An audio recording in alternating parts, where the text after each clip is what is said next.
আমরা ফাঁস হওয়া সহ আরো অনেকগুলো অডিও রেকর্ড আমরা জব্দ করেছি, সেগুলোর বিষয়ে কাজ চলছে। অনেকেরই আছে, শুধুমাত্র সাবেক প্রধানমন্ত্রীর না, অনেকেরই ভয়েস রেকর্ড। জি, আলামত এবং জব্দকৃত যে সকল মুঠোফোন আছে সেখানে বেশ কিছু নির্দেশনা আমরা পেয়েছি। সেই নির্দেশিত ভয়েসের সত্যতা যাচাইয়ের জন্য, অকাট্য দালিলিক প্রমাণের জন্য আমরা আসলে ফরেনসিক করতে চেয়েছি। সিআইডিকে এটার ফরেনসিক রিপোর্ট দেওয়ার জন্য একটা নির্দেশনা চেয়ে একটা পিটিশন মুভ করেছিলাম। সেই পিটিশনে আমরা আমাদের প্রাপ্ত তথ্যগুলো ওরা সার্টিফিকেশন দেবে।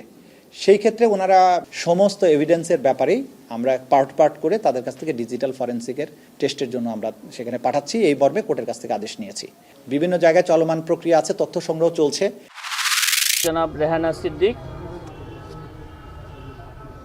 তার মেয়ে জনাব টিউলিপ রিজওয়ানা সিদ্দিক এবং জনাব শেখ হাসিনা সাবেক প্রধানমন্ত্রী সহ মোট 15 জন আসামির বিরুদ্ধে আজ একটি মামলা রুজু হয়েছে।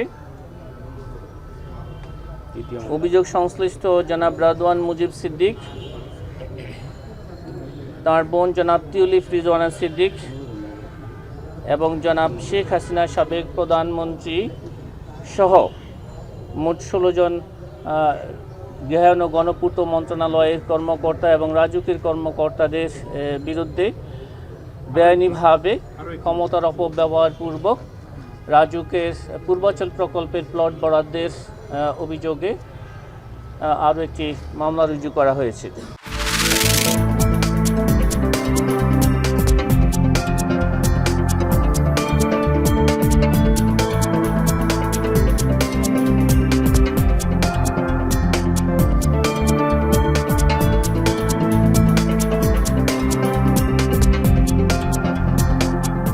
আগামী 15 তারিখ বুধবার সেনাবাহিনীর কাছে কাজ হস্তান্তর করবে।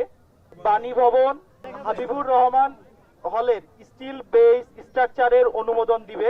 তারা যেহেতু আমাদের 3টা দাবির মধ্যে 2টা দাবি মেনে নিয়েছে, সেই জায়গা থেকে আমরা আমাদের অনশন কর্মসূচি প্রত্যাহার করছি। আমার শিক্ষার্থীরা অনশন সাময়িকভাবে প্রত্যাহার করেছে। যে কর্মসূচি চলমান আছে, যতক্ষণ পর্যন্ত এটা দৃশ্যমান না হবে আগামী বুধবারের সভায়, সেই পর্যন্ত আমরা কর্মসূচিতেই থাকবো। প্রয়োজন বোধে আমরা আবারও ছাত্র এবং শিক্ষক মিলে আমরা বৃহত্তর কর্মসূচির দিকে আগাবো।